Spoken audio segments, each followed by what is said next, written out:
Yeah, yeah. You know what they call us, man? Free professor. That's what they call us, man.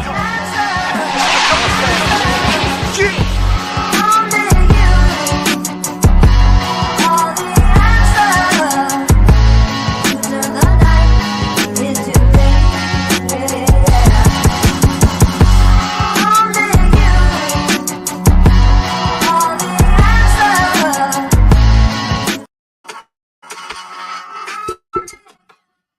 Yes, yo, what up, friends?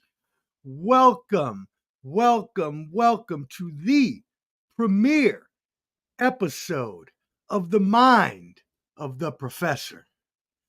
We will dig deep into all of the things that I am thinking and all of the facts and opinions about the latest and most relevant and controversial news stories that are in our world landscape. So I definitely appreciate everyone who tunes in today. First off, if you're watching, you're probably on the YouTube channel at Ball and Buds. You see it at the top. I don't even say it this time because you see it because I did a whole little layout that I made just specifically for y'all, along with the new logo and everything. So, very cool stuff going on here. Please make sure you go ahead and subscribe to Ball and Buds as well. The Bottom Line Sports. And so, again, thank you for tuning in. I don't know how long this will last. This is the premiere, but you never know. This could be the first and it could be the last episode you ever see of this, depending, where we go on these topics. There's going to be a lot of people who are offended on both sides of every issue that I am going to talk about today. And I don't want you to be offended. I actually ask and hope for your compassion and understanding that we all have different opinions on subjects. So, what I come to do is I come to give you the research, I come to give you the facts that will allow you to understand all of these issues in depth.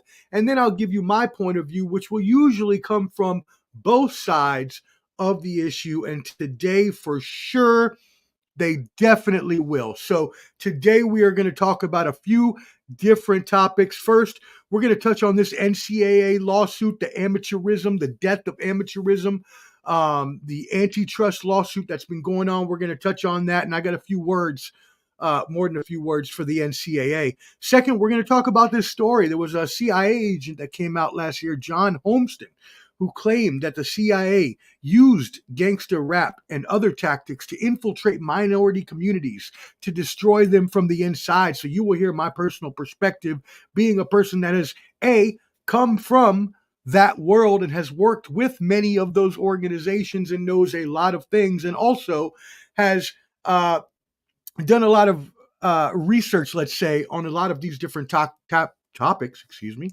can't talk about the CIA, and so we'll get deep into that as well. And then finally, the hot button issue of the past couple weeks has been Kansas City kicker Harrison Butker, who is a Catholic, and he shared a commencement speech at Benedictine College to a Catholic university and a Catholic audience.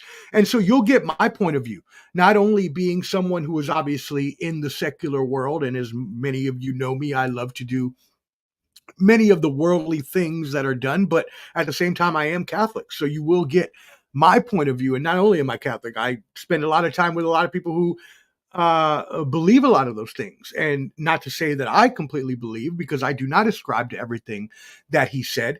But the point of this really is to dig deeper into how we can all, as a community, as a society, learn better from each other, deal with each other better, respect each other's opinions, value and love each other more in order to make this society a much better place. And so I'll just give you the facts straight up of where he was coming from, and also tell you how that would pan out on the secular side of things. And then finally, I like to end everything as I do, starting positively. So we will look at this story about the B-man at the baseball game a couple weeks ago. I'll tell you all about it. But again, This may be the first and last time you see me. I could be a hero. I could be canceled.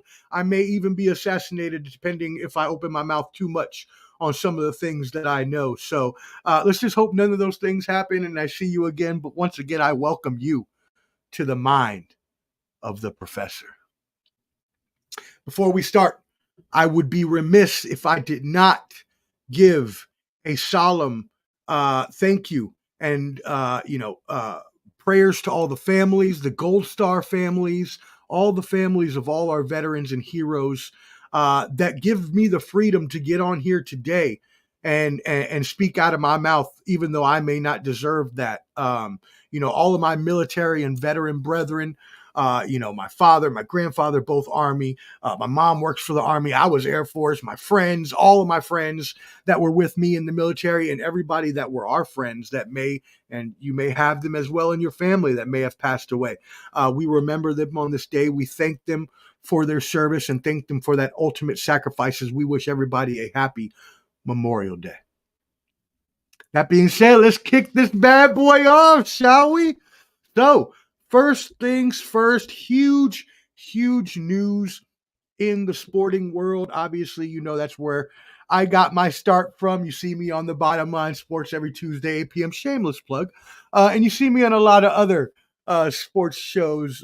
So I do like and I do love talking sports. And so we're going to touch on this first subject, which is this huge NCAA lawsuit that has been going on within, obviously, the courts for a few years now. It can obviously extend back to the O'Bannon case, where Ed O'Bannon, formerly of the UCLA Bruins, filed a lawsuit in terms of trying to help players be able to use their name, image, and likeness, also known as NIL these days, colloquially, to be able to make money while they are in college. So there has been a bunch of lawsuits going on in the past 10 years that have been trying to fight for the student athlete. And we'll get a little bit deeper into that today and what amateurism actually and truly means when it comes to the NCAA and when it comes to the student athlete. So it was just a few days ago, May 23rd, but it officially became a historic day in college sports history. The NCAA and their power conferences agreed to a settlement in the House versus NCAA case brought to the courts by a former Arizona State University swimmer by the name of Grant House. The settlement includes $2.7 billion to be paid in back pay by the NCAA and also the Power 5 conferences and universities. This will be paid out over a 10-year period. And also those student athletes from 2016 that claim that they were hindered by the restriction of being able to make money off of their own brand, they will also get back pay. So huge win for the student athletes. Honestly, something that should have been done a long time ago. The NCAA has prided themselves, and unashamedly they've prided themselves, but also unbastardly, because to be completely honest, the NCAA has screwed the student athlete out of money for a long time under the guise of amateurism. Amateurism is not a thing, y'all. I'm sorry. This goes back to the early 1900s. There's no point in going into all the different stories of how this came about, but certain practices were put back in place in the 19-teens that said that student athletes, due to whatever, the amount of benefits that they receive as a student going to get a degree on a scholarship or other things that the NCAA has claimed along the road, all of these things have been used in their case against amateurism. For amateurism, against the student athlete. They wanted to keep them restricted so that they would not be able to make money off of their name, image, and likeness. And this continued, y'all, for over 100 years. The fact that students have been considered, or student athletes, excuse me, have been considered strictly students just because they receive a scholarship, some free meals, maybe some perks here and there, has always been a sham. Always. And so finally, the student athlete has got their day in court and proved that they deserve to be able to make money off of their own personal brand. We are talking about people that own their own brand. We are talking about athletes that go to school, they build up their own social media, they have their own friends, they have built everything themselves for the NCAA to not only leverage, but just manipulate and use the student athletes. Has been a horrible indication of the NCAA's practices over the past 100 years. And finally, it's been brought to roost. And thank God for that. We now see that these student athletes will be able to make money off of, again, their name, image, likeness, whatever they can do. We live in a capitalist society, whether you agree with that or not. It is what it is. We live in a society where the almighty dollar is what runs everything. Again, whether you agree with that or not, I don't like it, but it is what it is. So if that's the fact, then we need to allow people to make money any way that they can. Now, obviously, there is an extent to that, right? As long as you're not harming anyone else, right? I'm not talking about hitmen or people trying to kill people. Obviously, that's a little overboard, right? But if you're not harming people and you're trying to make money and you're doing things the legal way, you should be able to make money as much as possible. And frankly, the NCAA has been restricting the student athlete for a long time. So finally, we're seeing them get the appropriate compensation and recompense that they deserve from 100 years of the student athlete being restricted, oppressed. So all the conferences has agreed. It's a little weird. They're going to have to work all the details out because the lower conferences are kind of worried that they are not going to have enough money. Schools will even be required to start paying into this. Back pay $20 million a year is what they're quoting as the schools having to do. So if your school doesn't have a big football program or basketball program, which is where most of this money is come from and is going to go, let's be completely honest, your school may pay a little more money than they should be having to, depending on. So there's a lot of details that still need to be worked out. Do not be too concerned. But if you are a D1 student athlete since 2016, I would file and go get your money ASAP. You know what I mean? So this is a huge story, and this comes on the heels of the Dartmouth men's basketball team a couple months ago voted in favor of forming a union.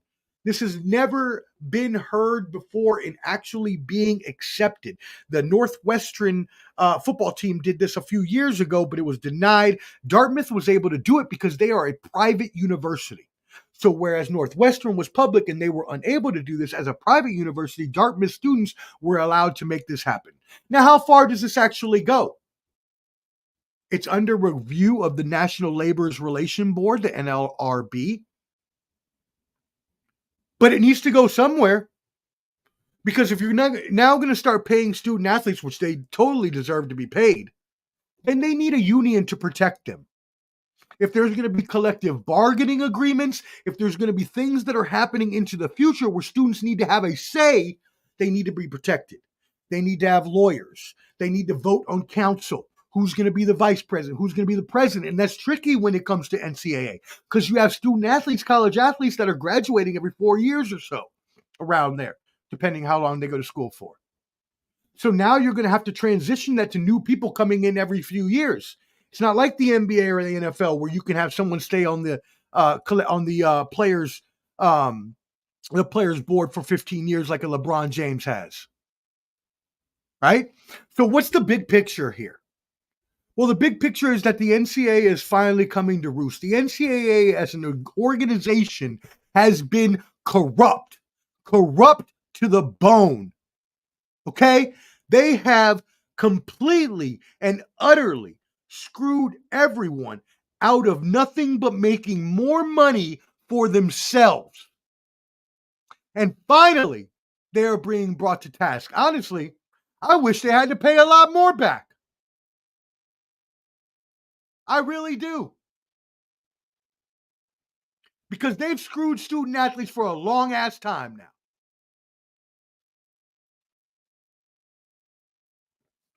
So what's next? Well, there's a few things that they're going to have to look into. Obviously, students are able to make money off their NIL now, right? We could see a settlement that students maybe even get some of this TV revenue. All these media rights deals going around, the NBA talking about close to $6 billion on their new media rights deals. Like, come on now. Break off a piece to the little man. You know what I mean? Break off a piece to the little man. So employment status is still unresolved. Does that union come about? How are student athletes now classified as employees? The revenue share, how's that going to come into play? As I mentioned earlier, smaller schools that don't make that much money off of college football or college basketball are going to be like, why should we have to pay this?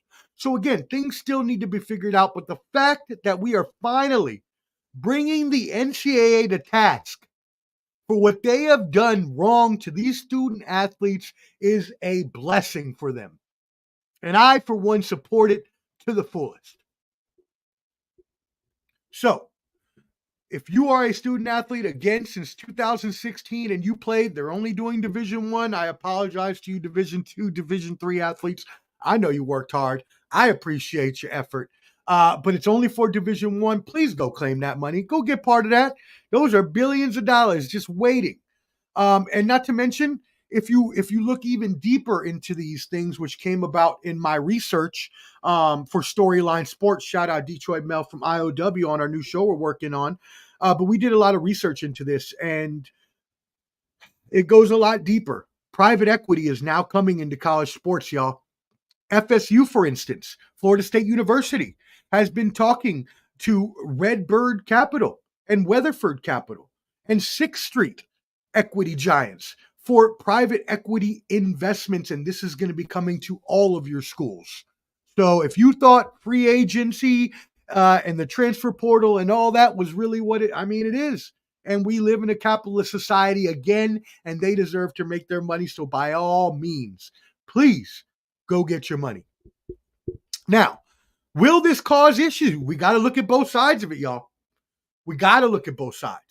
Yes, the athletes are now making their money. The athletes, the advocates are finally getting a voice for themselves. But this doesn't resolve everything. It doesn't. Right? Yes, athletes deserve to be compensated for, come on now, the bullshit argument that the NCAA has always used of amateurism that included getting a scholarship and getting a degree and this. And first of all, as we know nowadays, degrees are not everything that they're made out to be. Now, yes, there are some, as I was talking to someone the other day, there are some professions that you have to have a degree in, and I don't want to deal with you if you don't have a degree. I want to know that you went to school for a long time. But the world doesn't necessarily work like that. For instance, look at my profession, digital marketing, social media, marketing. You don't need a degree for that. Yeah, I have a degree in that. But you don't have it. You don't need a degree for that, So, again, I am so happy that they're able to get their money, but there's still so many things for them to figure out. The NCAA, again, from the other side, they're going to try to challenge this. Up, down, left, right, back, forward.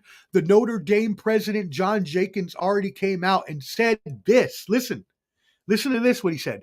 The settlement, although undesirable, is necessary that we save the great institution of college sports. Quote, to save the great institution, Congress must pass legislation that preempts the current patchwork of state laws and establish that our athletes are not employees, but students seeking degrees, and provide protection from further lawsuits. That comes from the Notre Dame president, John Jenkins. So there's still going to be a lot of obviously people who are opposed to this side of things. But as always, I will keep you informed here on the Mind of the Professor and other shows as to what goes forward with this. But that's huge, y'all. That is huge. We've been waiting for this for 100 years for athletes to get paid. And now finally they get their just due. And bravo. Bravo and cheers, my friends. All right. Moving on to our next subject. This is a fun one for me, y'all. CIA agent John Homston came out previously and said that the CIA used and excuse me. Oh, you know what? Hold on. Before we go there, my apologies. Let me I see some comments coming in, so in case there's some questions, I want to make sure that I answer. Shout out Daniel Barry. We see you on the bottom line. Shout out Flo. I'm not going to show all your comments. I love you, but just trying to get to the questions. That's all. Yes, athletes do make money for big time institutions. You're right, but how much money are these institutions getting? How much money is being invested into these institutions? Why do they feel like they can't give back to the athlete that's making the money for those institutions, right? Okay. Unions being outdated. Look, man, you can say that, but unions still serve a purpose in this world, or they wouldn't be had in most industries. The union is to fight for the little man, and that's the only point of that. And if you don't understand that, you're not a little man. And that's okay. Not everybody was raised or even grew up in a poor environment or in a not having environment. So, yeah, I appreciate you. Thank you, Hot Take Jake. I appreciate it. So yeah, let's move on to the next topic. As I mentioned, CIA agent John Homston came out and claimed that the CIA used gangster rap to destroy the minority, mainly black and brown communities. So I'm going to investigate whether this CIA agent and what he has said has actually holds any credence, or whether this is just another guy saying things. I will tell you personally, I have worked with a lot of governmental agencies, and I'm not going to say anything that I shouldn't say, but let's just say that I know a lot about the government and how they handle things, and a lot about the government's past and things that the government has done to the American population unknowingly and unwittingly. And we will get into a few of those in a second. So if you really want to believe in conspiracy theories, stay tuned in just a moment. But I do want to play a quick interview, or not interview. I want to play a quick synopsis of the interview from the CIA agent, because let me let y'all know, folks, this interview that this CIA agent did, which by the way was on Russian national television, he was fully blacked out, so he was trying to protect himself. This has been completely wiped from the internet. You cannot find it anywhere. If you posted it on your YouTube, your channel has been erased. I know, because I saw a couple earlier in my research that were gone. Like, this is crazy, y'all. So, is he telling the truth or not? We'll come to find out. Let's investigate a little bit and find out what's going on. Let me play this little clip for y'all. This comes from Hard Talk Radio, and also comes from The People's Voice, which is a online site. So courtesy of The People's Voice, shout out for this. But we'll listen to a little bit of their use. John Homston, a retired CIA agent, has admitted on national television that hip-hop was a psyop invented by the CIA in the 1980s, and the agency has directed and financed household names, including NWA, Dr. Dre, Jay-Z, and Kanye West. The government at the time spent big money on this covert operation designed to corrupt the American youth to nihilist anti-establishment and anti-American ideologies, and sow division in America. He explained in a half-hour interview broadcast on national television. Before we establishment lyrics were intended to unleash a wave of cynicism towards authorities, glamorize the use of narcotics, and entice the youth with revolutionary counter-establishment ideas. The retired CIA agent claims that social engineering PSYOP was extremely successful, particularly with left-leaning young Americans who, according to Homston, have been completely brainwashed with anti-American messaging. We understood at the time that music was a powerful means of propaganda to reach the youth, explained the 77-year-old man. Our mission was to use teenage angst to our advantage and turn Generation X into a decadent, pro-drug and anti-establishment culture that would create uprisings and further division within society. We even infiltrated mainstream radio to promote their music and reach millions of people every day, he admitted, visibly proud of the accomplishment. For many of us in the CIA, infiltrating the 1980s hip-hop scene was one of the CIA's most successful experiments of propaganda to date, he acknowledged during the interview. You could say Frankenstein's monster got up off the table and started goose-stepping. The retired CIA agent who was granted a Russian residence permit in 2011 also claimed Leah Cohen, commonly known as the tall Israeli who runs hip-hop, is a CIA asset, as are many of the household name artists he signed and promoted. When it comes to I mean, this is a crazy, crazy story, y'all. So let's investigate. Could there be some actual truth to this? So first of all, as Flo pointed out from the Bottom Line Sports, this was on a Russian news station. Yes, as I mentioned, it was. It was on national TV in Russia. He was completely blacked out. You couldn't see him. Voice changer. So clearly, that to me, if you're going that far to protect yourself, there's some credence to this. And if you know me, I believe that when there's some smoke, there is some fire. So, what he said when he came out saying that the CIA used these, not only gangster rap, but NWA and other, certain gangster rap personalities to infiltrate the minds of the youth. And this is not anything that is new, right? I mean, if you go all the way back, back in the day, you can go all the way back to the 20s when they were talking about how music was influencing the slaves. The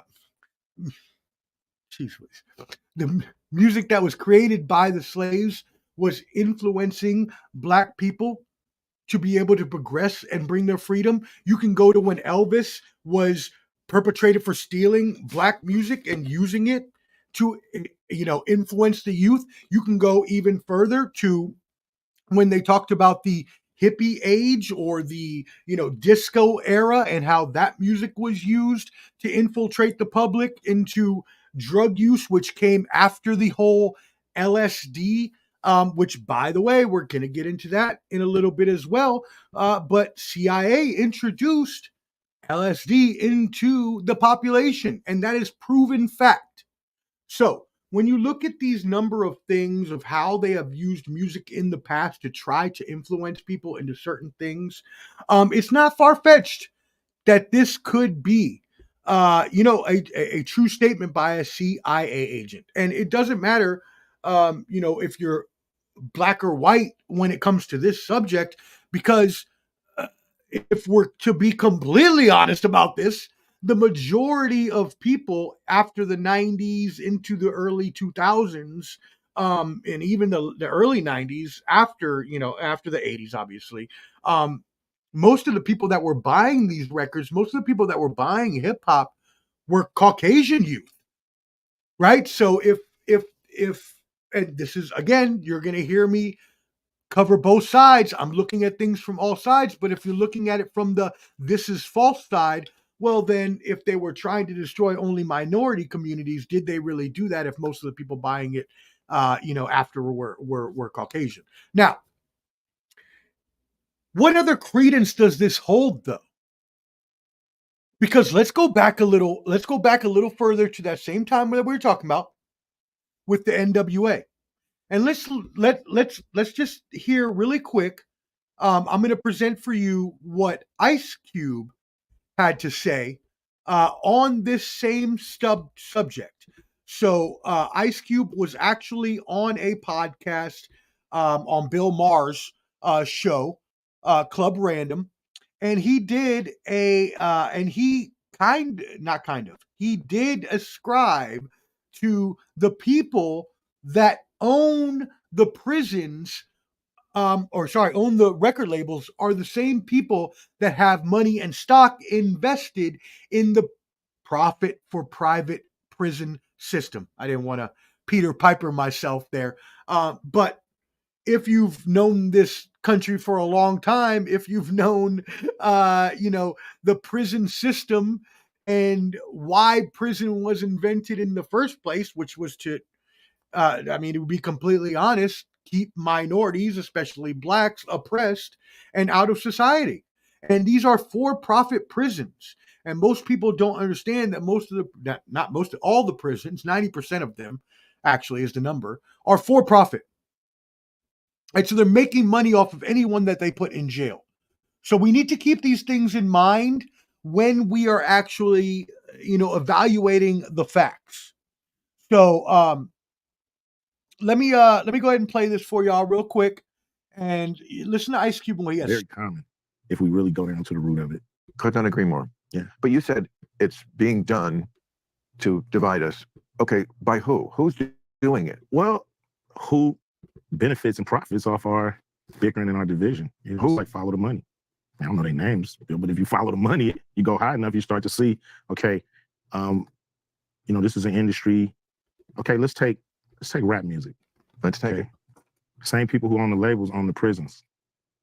So Literally the same people? literally the same people who own the labels own private prisons. So, it seems really kind of suspicious, if you want to say that word, that, the records that come out are really geared to push people towards that prison industry. But they didn't make you write those lyrics. It's not about making somebody write the lyrics. It's about being there as guardrails to make sure certain songs make it through and certain songs don't. Certain flavors are exposed on the record. Some records are made by committee, meaning record company guys sit around and tell the artists, this is hot, say that, do this. We're gonna have this guy write the lyrics. We're gonna have that. So the narrative. So the narrative is, and I'm gonna stop Cube right there. As much as I respect Cube, and as much as I respect everything he's done, there's a little bit of incongruence in his statement. Because if you look at what the CIA just said, he said they used NWA. Not only that, but even further, the NWA, or the CIA, crafted, and the CIA agent claims this, by a team of psychologists and war propagandists. The CIA is the ones who crafted these lyrics for NWA. F the police, and when I'm called off, I got a sawed off, squeeze the trigger, and bodies are hauled off. The CIA agent claims that the CIA wrote that lyric for NWA, among many others. So if that's the case, then what Cube is saying here has not only a little bit of truth to it, because he's basically telling you, right? But he's also kind of denying that it happened, even though in his mind, maybe if the CIA agent is telling the truth, was Cube and NWA forced to write certain lyrics that would make other people in the community, black and brown community, want to kill each other, want to destroy each other from the inside? Again, music has been used for a long time to brainwash people. Long time now. Even Alicia Keys, very, very low-key Alicia Keys, came out in 2008 and said gangster rap was a ploy to convince black people to kill each other. Alicia Keys! Hey, I ain't never heard her talk. I hear her sing. Beautiful singer. Beautiful girl. I ain't never heard her talk. And she said that. When there's smoke, there's fire, people. Pay attention. I keep saying this to you people, but you don't listen. When powerful people speak, you must listen to what they are saying, because they know more than you. I guarantee they know more than you. Let's move on a little bit. Was gangster rap propagated by the CIA for the degradation of the black and brown community? Hip hop was born back in the 70s in the Bronx. Jamaican-born cool DJ Hurt out there spinning on the ones and twos. You know what I mean? DJs playing house parties, MCs starting to come up. First, they started as just basically a narrator for the DJ and then started telling their own stories. It's a whole art. It's a whole skill, sometimes even considered a religion. I wouldn't, but you know, some people do. KRS had an album called The Temple of Hip Hop. So he's my favorite rapper. So can music be used to influence people? Yes. Was it in this case? Let's dive in a little further. And the reason that I want to go in further is not because of the nature of gangster rap. We know gangster rap.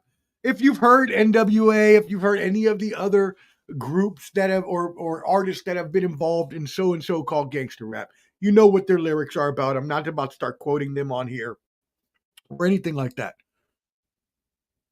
But we know it deals with the harsh realities of the place that they grow up in. We know it deals with the harsh, whether it was them or not.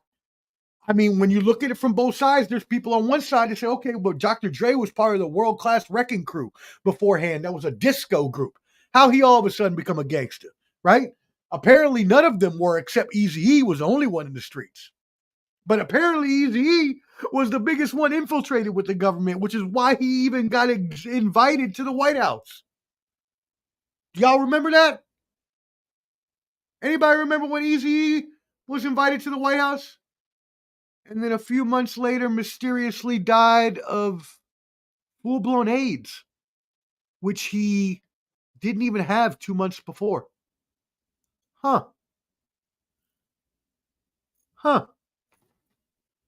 Magic, you out there? Okay, just wanted to make sure. Just wanted to make sure.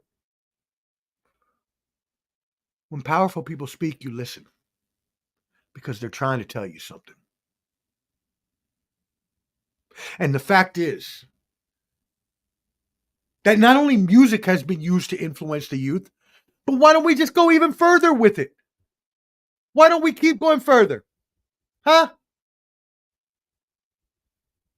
Why don't we go all the way back to the crack cocaine epidemic?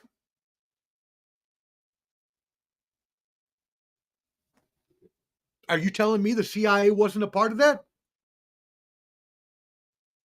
I think you need to dig a little bit further.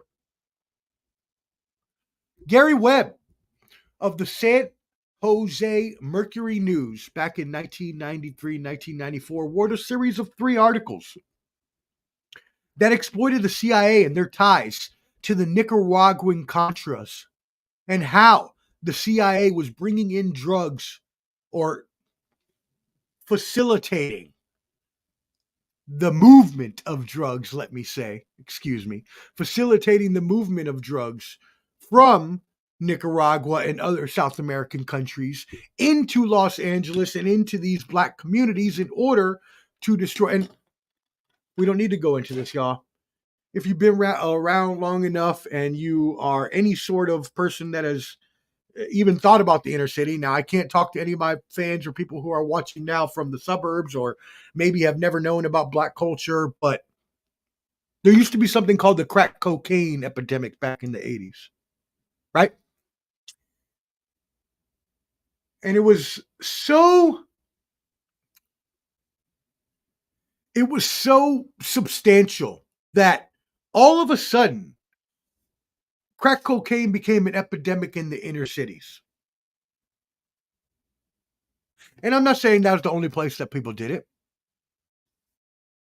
But doesn't that make you think a little bit further into why the propensity, why the majority of a substance that could be, so addictive would only be affecting the inner city? Or why is it in a different form? And even further, why did, and this is not across the board, obviously, everything I say you need to take relatively, but we've seen the jailing sentences. A black person getting caught with rock cocaine back in the 80s would have brought him 5 to 10 years. A white man with powder cocaine would have got a slap on the wrist, 3 months, maybe.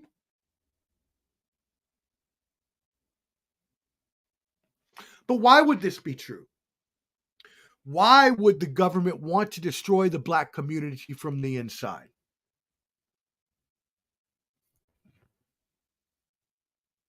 And brown community. I mean, not disrespect, obviously there's a lot of minorities in this country now. But back then, the inner cities that we're talking about were mostly African American. Why would that be the case? I contend, very unpopular opinion, with the for the profit prison system, obviously, the government, Americans, Caucasians, are still not comfortable with the influx of immigrants. Let me say very nicely, because the guise of immigration cracks me up, considering everybody in this fucking country is an immigrant. All of you. All you white people are immigrants too. What? We all know the Native Americans were here first. Let's not be stupid. Let's not be dense. And that's okay. Whatever. They used to call it God's destiny and or what was it, manifest destiny that they used to call it. Why Christopher Columbus had to slaughter the Native Americans and we had to take this country over as America. Hey, everybody has their own reasons for doing things. We are where we are now. We cannot take that past back. But what we can do as Americans on Memorial Day, we can look at each other in the eyes and tell each other that we value each other, that we love each other, and that we respect each other no matter the race, religion, differences, whatever, opinions, whatever. The reason we have freedom of speech in this country. So I can come on here and spew my bullshit and you can get mad at me. But at least my bullshit is supported and researched in facts. I spent 2 weeks researching for this episode, and that doesn't even count the countless amounts of research I've done before that.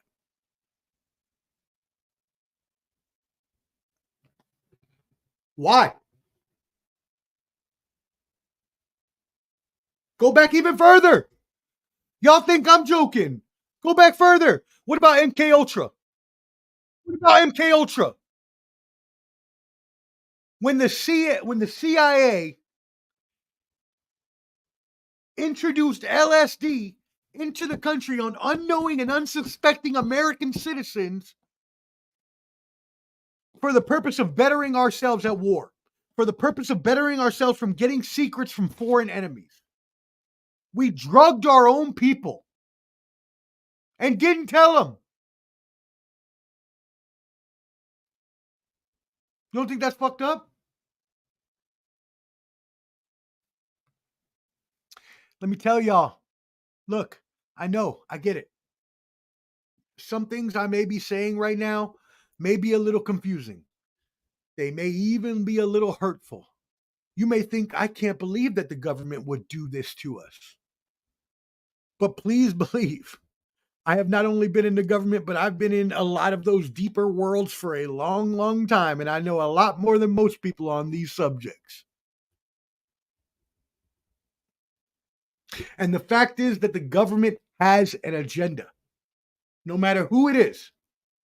I hate all politicians. I think they all suck.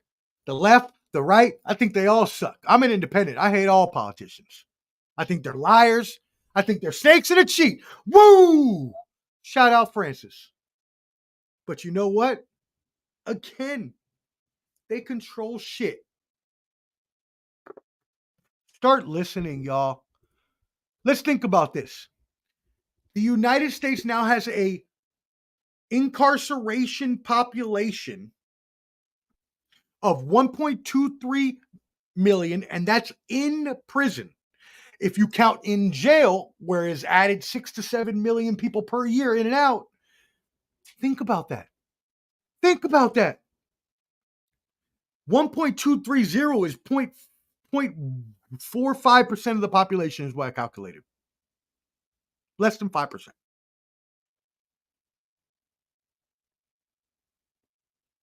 That's still too much.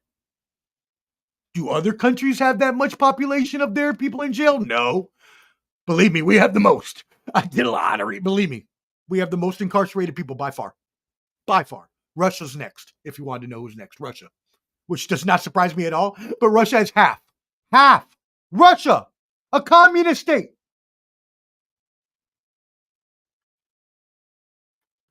Start listening, people. Start doing your research. Start looking into more of what these people are trying to do to us. They're trying to oppress us. They're trying to keep us down.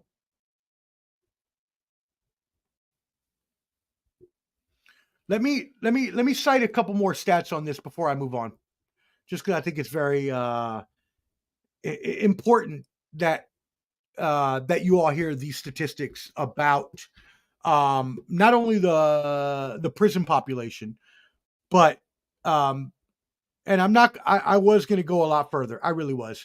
I have pages and pages of research right here on the CIA and crack epidemic with all the way from Freeway Ricky Ross and Delano Blanton and all of them. Believe me, I could go very, very deep into this for the next few hours. I'm not going to. You all can do your own research. I don't want to bore y'all. I got a Celtics game to catch up on anyways, but I just wanted to give y'all a little bit of what y'all should be thinking about.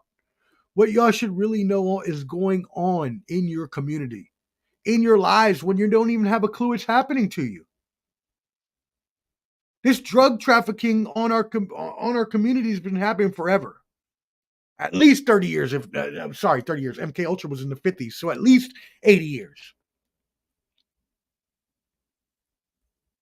Right? We got to think, y'all. We got to think. 90%,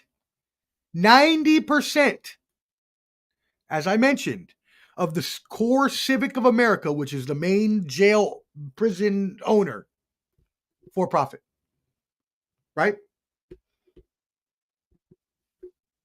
Their main goal is to put as many people in prison as possible in order to keep their forced slavery system progressing. You don't think it's for slavery? Well, let me tell you right now, I have a very intimate experience with this as well. I will not say why, but just know that every person, let me take that back before somebody twists my words out of context. A majority of the prison system is used to bring down certain segments of our population. Now, again, whether you agree with that or not, there is proof in the pudding that the CIA has been trying to infiltrate our community, and not just black, white too, our communities for a long time. Just know that you need to be looking out for yourself and know that the government is not in it for you. Them politicians don't care about you. Them government workers don't care about you. The only people that may care about you is the military, because they have sacrificed themselves to go out and give parts of their lives for you. If you're going to do anything, respect them. But as for the government, as for the CIA, I cannot see what they've done in the past and not take a more dissected eye towards what may be going on. So when you think that people are in the community and they are, I don't want to say being forced, but doing certain things due to certain just know that the government has a very big involvement in what you see, what you do, what comes on TV, what music you listen to, what commercials are played, all of this stuff, everything that is put for your consumption is decided by someone higher than you. And I don't mean higher than you in an existential purpose. I just mean higher than you in position of what they can show. The government controls the media, y'all. And you don't flow that. Okay, you wanna be funny? Haha, funny. There you go. I showed your joke. That wasn't the point of that. The point was that at that point in time, no black man that could be considered a gangster rapper would have been invited to the White House. But all of a sudden, under inconspicuous and unfortuitous circumstances, he was invited. Okay. No, I'm not necessarily citing Alicia Keys as a story. I'm just telling you what was said from a person who you would never hear that from. Right? It's not about exactly what they say. It's about listening to people that know more than you, Flo. You're not closer than she is to this. She's in music. She's obviously closer than you to this. She obviously knows more than you. She ain't coming out saying that for nothing. What, because she just wanted to have fun on a Friday? Okay. Let me just say this. We agree to disagree. Hey, I love hip hop. I am a hip hop artist. I've been doing hip hop for a long time. And you know, I respect your opinion as I respect everybody's opinion. I would say I'd have to disagree. Even with the drill rap now, they say the CIA is involved in that. And the drill rap, where all the people in the hood are using this music to, and obviously not the music, because drill rap is more predicated on the actual violence, and then the music that comes after. But what is that a change from what came before? It's all a transition from all of this. It's all a transition from this story. It's the same shit.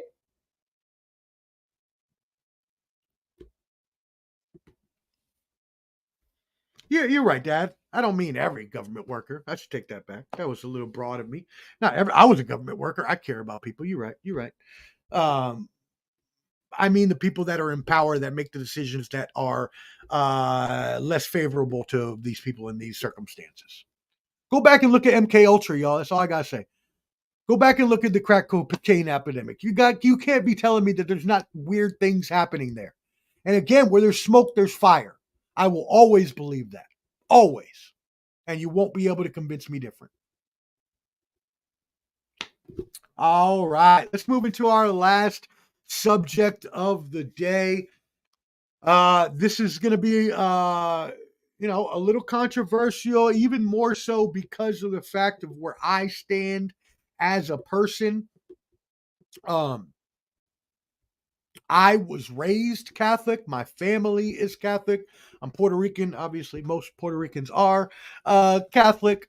And so recently, Kansas City Chiefs kicker Harrison Butker came under fire for his speech at Benedictine College, which is a Catholic college, university here in Kansas. And a few of the things he said went viral. I am not here to support any of the necessary things he said. I'm not here to dispute any of the necessary things he said. I am here because I feel, as someone who grew up Catholic, someone who still is Catholic, and someone who is also worldly. I'm not going to say I'm not. I'm not. I drink. I do a lot of things that maybe a conservative Catholic would not do.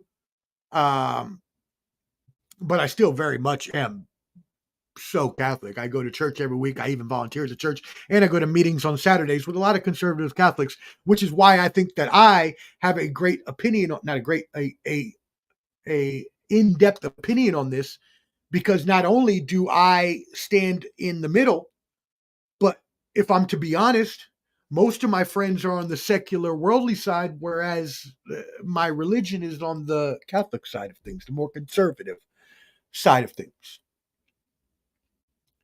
But really, the point why I bring this up is because there has been a lot of controversy as to what he said.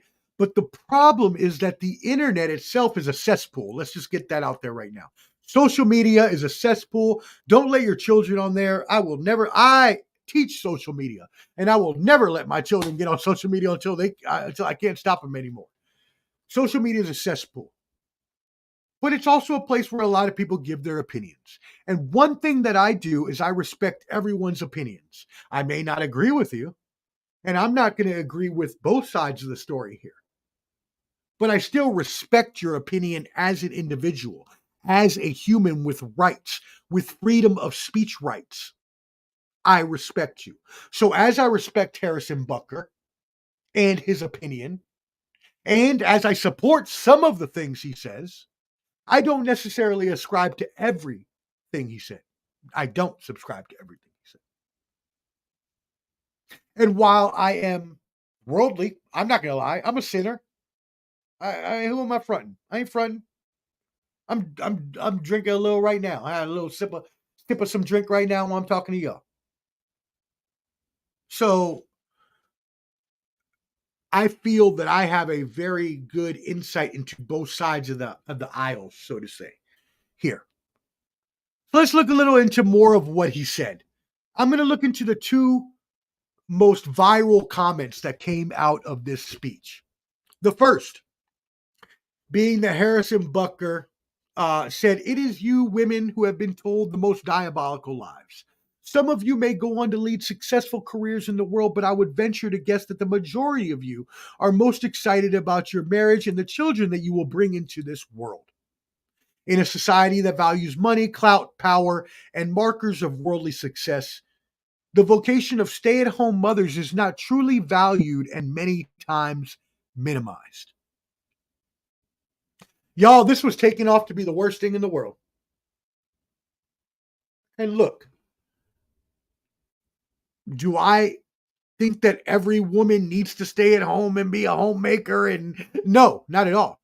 And actually, if I get married in the future, help me help you. I want you to go work because I know I could probably support both of us, but maybe you want to get a part-time job or something. I ain't even mad. You know what I mean?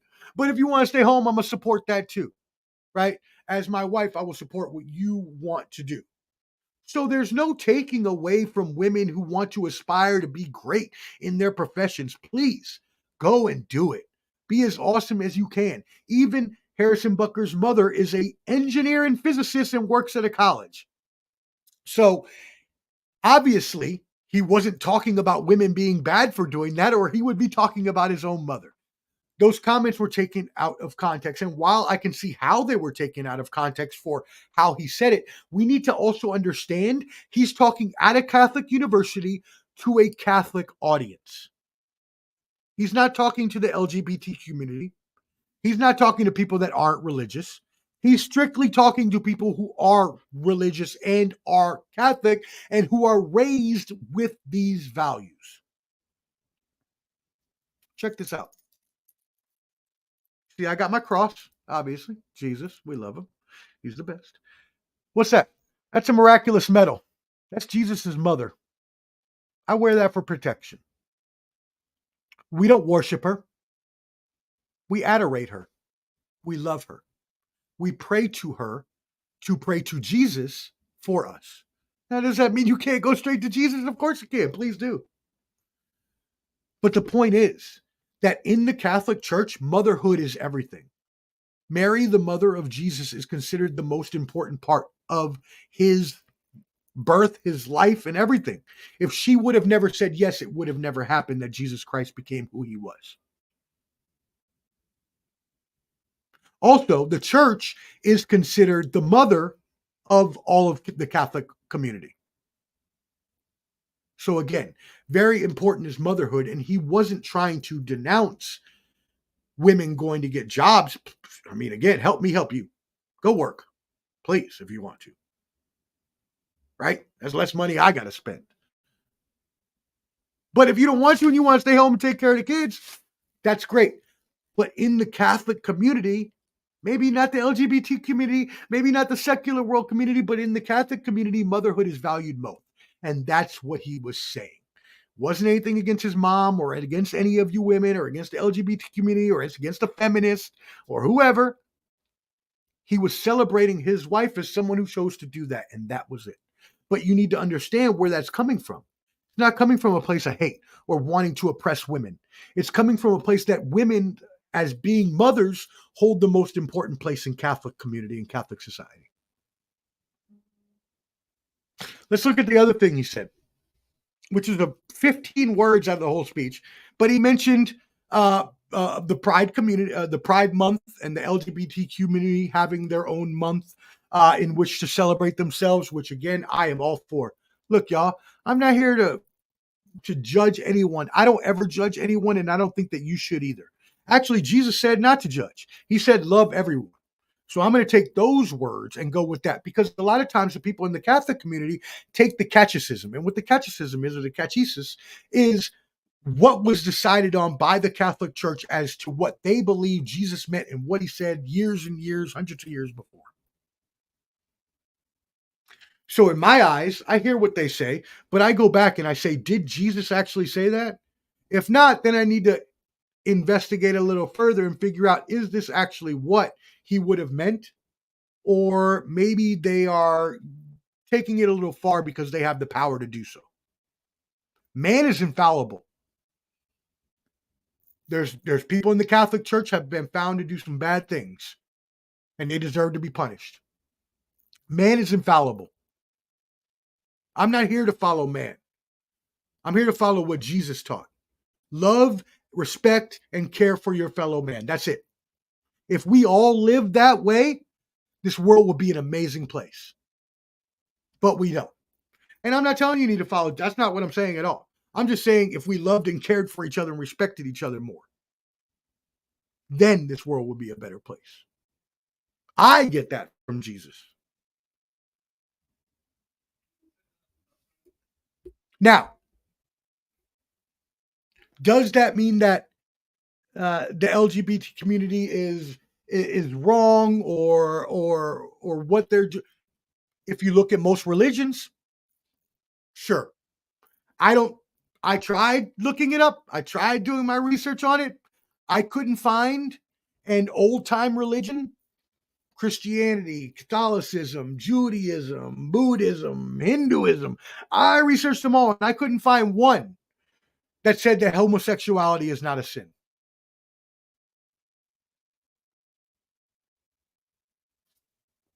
I couldn't find one. Does that mean in 2020 that my friends, I have, and this is not one of those, oh, I have a black friend. I have plenty of gay friends. I worked in the restaurant industry. I know and love plenty of gay people. And they are my friends. And I support them in whatever lifestyle they choose. Whatever lifestyle you choose, I don't care. I don't care personally. As long as you're not harming anyone else or hurting anyone else in society, I could care less what you do. All support, all love. But you can't tell me that that's a thing that religious groups or religious organizations support, because it never has been. Look at the Middle East. And you see how all these people complain about the human rights and everything else in Iraq and Afghanistan and this and that. Now there's no gay people and they get murdered on the streets. And it was never accepted in religion. I don't know when this sort of became a thing that it was. It was never it was never accepted. Now, again, whether that's what they teach or I support you, I don't care what you do. Right?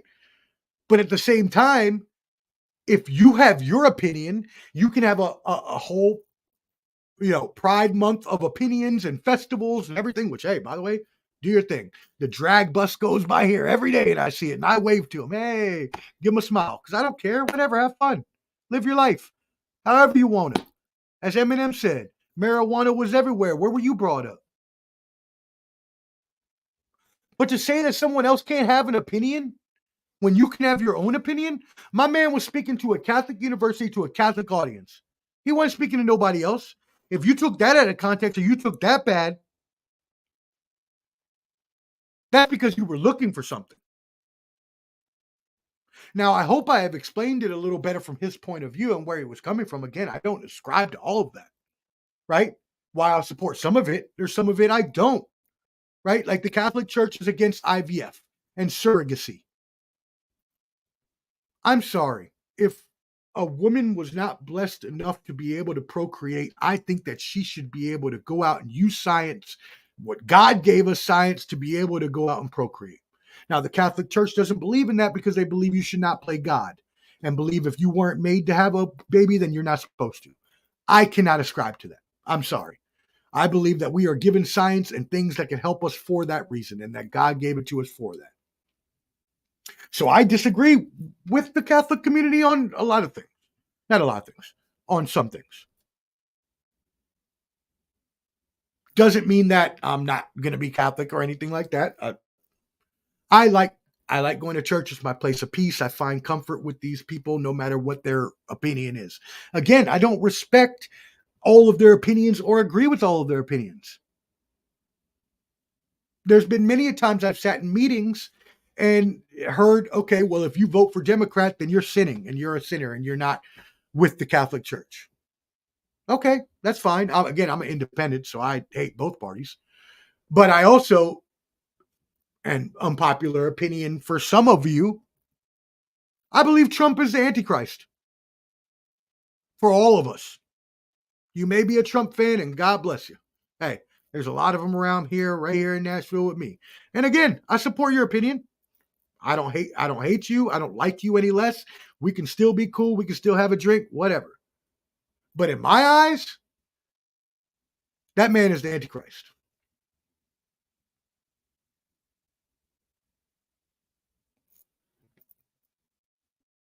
So I'm not going to vote for him. I can't. Plus, if we're being honest and putting things to brass tacks, Republican conservative policies do not fit minorities or broke people. I am not yet rich. I will be soon. And I am not white, and I never will be. Conservative policies only support that. So if I'm to vote for a Republican, which my Catholic people at my meetings want me to, I would be committing suicide on myself. And wouldn't that be the same kind of sin?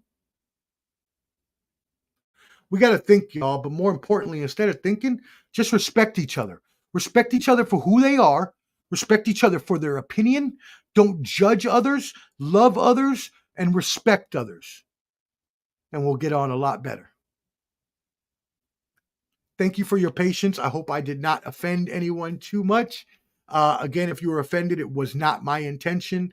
I am here just to give fact and show you things from both sides of each of these stories. That being said, let's go ahead and end this bad boy. I got to go catch my Celtics. Let's end with a positive story. Recently in baseball, he's called the B-Man. Really hilarious story. But at the Dodgers Diamondbacks game in Arizona, a beehive emerged. And so they called on a beekeeper to come to the rescue. But this is where it gets crazy.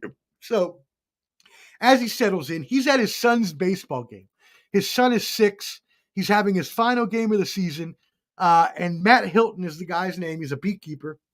Watching his son play about 30 minutes from Chase Field. And all of a sudden, he gets a call on his phone.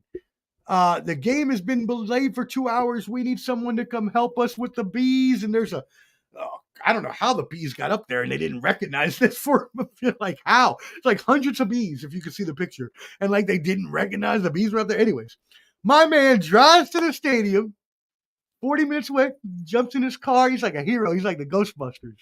He comes up, arrives at 7:55, about 30 minutes after the call. and they're playing the Bonnie Tyler's Holding Out for a Hero. He comes in, he's waving his arms. He's a showman. He's loving it. He's like, come on, yeah. They raise him up in a crane. He goes up, he sprays the bees peacefully. I don't even know what that means. I mean, I guess you got to kill them, but he sprayed them peacefully. I guess it knocks them out and then they freeze them. I don't know, whatever.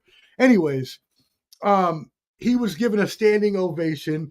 The crowd loved him. B-man or showman, because he played it up. It was an amazing, awesome story. Y'all should go check it out. And that's how we're going to end this episode, y'all. I really, really hope you enjoyed it. I hope I did not offend you. Again, if I did, I mean, honestly, I don't care, but sorry, I guess. But don't feel offended. It wasn't meant to offend you.